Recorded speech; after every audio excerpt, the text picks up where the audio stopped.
Hello everyone welcome to our mini blog. आज सृष्टि report लिखला बेले देखिला प्राय लोकंकर किडनी प्रॉब्लम। ता पछर रहस्य कौन? किडनी कहूँ मालिके दिन को 2 ग्लास पानी पीकी कहब मो किडनी बहुत दुर्बल। पेटरे परिस्रा जमेकी रखिब से टांकी ना गाड़िया। एठी जेमती सृष्टि बसिकी भाबुची नाई नाई बहुत काम अच्छी टिके परे टॉयलेट जाबी। किडनी उच्चा आवाज कहूँ भाई तो चाकरी पे मो चाकरी कहीं छड़ाऊँ। किडनी कहूँ मु असुस्थ अच्छी बोली जानिब केमती। आमे कहलु टेंशन नेनी तापाई भी उपाय अच्छी।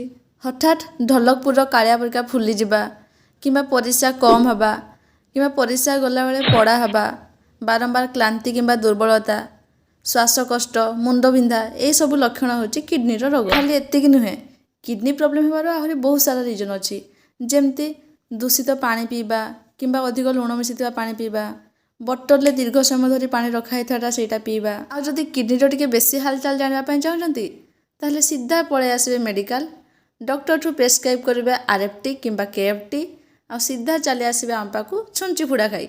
ए रोगरू बंचार गोटे मात्र उपाय होची सफा पानी से आक्वागार्ड हो कि फुटा पानी हो। सफा पानी पियंतु किडनी को सुरक्षा दियंतु आ एभली स्वास्थ्य वीडियो जानिबा पई आमको फॉलो करंतु।